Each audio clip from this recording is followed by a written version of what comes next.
अर्धीमध्ये त्या मजकुरी आपण झाला तो त्याच्या आईने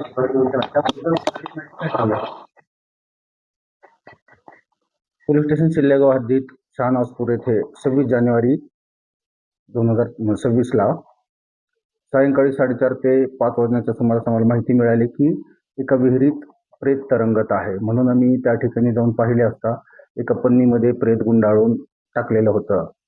आम्ही ते प्रेत पाण्याच्या बाहेर काढलं असता ते पन्नीमध्ये गुंडाळलेलं होतं. त्याच्या मध्ये दगड टाकलेले होते, त्याचे हात बांधलेले होते, एक डोक्यावर जखमा होत्या. एकंदरीत हा 100% खुनाचाच प्रकार आहे आणि पुरावा नष्ट करण्याच्या उद्देशाने प्रेत टाकून दिलेले आहे असे प्रथमदर्शनी लक्षात आले. म्हणून सरकारतर्फे PSI काळेसाहेब यांनी तक्रार दिली. तपास मी स्वतः केला.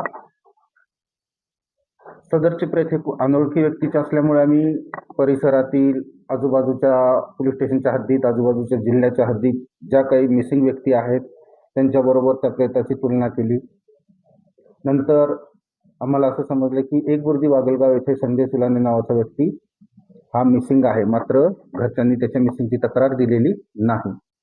म्हणून आम्ही संजय सुलानेच्या नातेवाईकांना, भावाला, आईला, जावाई, मुलगी यांना घाटी हॉस्पिटल छत्रपती संभाजीनगर या ठिकाणी बोलावले. त्यावेळेस मैताचे भाऊ बजरंग सुलाने यांनी प्रेत पाहून ताबडतोब ओळखले आणि माझा भाऊ संजय सुलाने आहे असं सांगितलं. त्यानंतर एक अर्ध्या तासांनी जावाई कमलसिंग सिंगल हे इतर नातेवाईकांना घेऊन पाठीमागून आले आणि त्यांनी स्पष्ट सांगितलं की ही बॉडी आमची नाही. आणि ओळखलेल्या भावाला सुद्धा सांगितलं की पोलीस काहीतरी झंझट मागं लावतील, तू बॉडी ओळखली असं सांगू नको. म्हणून पुन्हा तपासात व्यत्यय आला, दिरंगाई झाली. त्यानंतर आम्ही मयताचे DNA सॅम्पल काढून ठेवले होते. आता सध्याच्या टेक्नॉलॉजीच्या हिशोबानं आम्ही पूर्ण त्या संजय सुलाने हरवलेला व्यक्ती आणि मयताची बॉडी याची तुलना केली असता ते त्याचीच असल्याचं आम्हाला डिटेक्ट झालं. मात्र ठोस पुरावा नसल्याने आम्ही संजय सुलाने जे हरवलेला व्यक्ती त्याच्या आईचे रक्ताचे सॅम्पल काढून DNA साठी पाठवले. मयताचे आणि त्याच्या आईचे DNA 100% तंतोतंत जुळले. त्यामुळे हा संजय सुलानेच आहे असं स्पष्ट झालं. आणि ज्या वेळेस आम्ही कोणतं काम करत होतो प्रत्येक ठिकाणी जावई व्यत्यय आणत होता एकंदरीत तपासामध्ये. त्यानंतर आम्ही पूर्ण माहिती काढली असता मयताची आई एक छोटा मोठा गावात व्याजाचा व्यवसाय करते आणि त्याने गोरख आहिरे यांना व्याजाने 30,000 रुपये दिलेले आहेत असं समजलं. आणि त्यांचा मुलगा संजय सुलाने याला 2 पत्न्या होत्या, त्याच्यापैकी एक पत्नी मयत झालेली आहे, त्याची मुलगी पूजा जो की कमलसिंग यांची पत्नी आहे. तर ते लग्न करताना त्यांनी आईला विरोध केला होता. त्यानंतर लग्न झाल्यानंतर सुद्धा तो त्याला त्रास देत होता. आणि मयताच्या आईनं ज्यावेळेस ती मुलगी लहान होती त्यावेळेस मुलीच्या नावावर म्हणजे नातीच्या नावावर संजय सुलाने याची प्रॉपर्टी केली होती. आता मुलगी मोठी झाली, लग्न झालेलं आहे, तर माझी प्रॉपर्टी तू फिरून त्या मुलीकडून घेऊन मला परत दे अशी मयताची अपेक्षा होती. म्हणून तो आईला आणि मुलीला, जावयाला त्रास देत होता. त्या त्रासाला कंटाळून आईने कमलसिंग राजपूत जो जावई आहे त्याला आणि कमलसिंग सिंगल आणि मयताचा मित्र गोरख ज्याला 30,000 रुपये दिले होते त्याला सांगितलं की तू याचा काटा काढून टाक.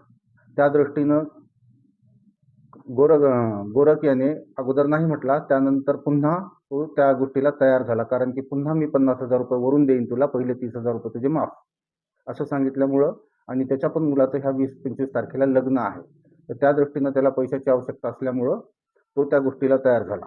आता याला मारायचं म्हणल्यानंतर मागच्या दीपावलीपासून किंवा दसऱ्यापासून यांनी प्रयत्न चालू केले. याच्यापूर्वी त्याला मारण्यासाठी ज्या ठिकाणी आता मारलेले त्याच ठिकाणी घेऊन जाऊन मारण्याचा प्रयत्न केला होता. त्यावेळेस त्यांनी बजरंगला सोबत घेतलं होतं, मयताच्या सख्ख्या भावाला, आणि त्याला म्हणले होते डोक्यात मार. मात्र त्यांनी म्हटलं माझा सख्खा भाऊ आहे, मी हे कृत्य करू शकत नाही. त्यावेळेस त्यांचा बेत फसला. त्यानंतर आता 19 तारखेला त्यांच्या गावात कार्यक्रम झाला एक बुर्जी वागलगावला आणि त्यानंतर संजय सुलाने हा बाहेरगावी गेला. 3 दिवसांना तो गोरखच्या कंटिन्यू संपर्कात होता. 23 तारखेला तो जसा फोटो स्टेशनला रेल्वेनं उतरला त्यावेळेस गोरख सुलानी यांनी त्याला सोबत घेतलं. पाठीमागून जावई कमलसिंग हा पन्नी, दोरी आणि रॉड घेऊन पाठीमागून आला आणि रांजणगाव पोळ शिवारात एका निर्जन शेतात त्याला मारलं. त्या ठिकाणीच एक शेख यांची विहीर होती. त्या विहिरीमध्ये त्यांना ते प्रेत टाकायचं होतं. मात्र विहिरीचा सध्याला उपसा चालू आहे, म्हणून प्रेत लवकर वरती येईल म्हणून त्यांनी पुन्हा ते ठिकाण बदललं. तिथं मारलेला रॉड टाकला आणि मग आता जे घटनास्थळ भेटलेलं आहे त्या विहिरीत त्यांनी त्याला डिस्ट्रॉय केलेलं होतं. एकंदरीत कमलसिंग जो जावई आहे त्यांनी हे कृत्य करण्यापूर्वी यूट्यूबवर सर्च केलेलं आहे, पानी में बॉडी कितनी देर रह सकती है, ऊपर कब आती है. तसंच एखादं पाप घडलं तर त्याचं प्रायश्चित कसं करावं, या ज्या अबनॉर्मल गोष्टी आहेत ह्या म्हणजे सर्वसाधारण कुणीही पाहू शकत नाहीत. अशा गोष्टी त्यांनी पाहिल्या म्हणून वारंवार त्याच्यावर संशय बळावत गेला आणि ज्यावेळेस त्याला ताब्यात घेतलं पूर्ण पुराव्यानिशी त्यावेळेस त्यांनी कबुली दिलेली आहे, ठिकाण दाखवलं.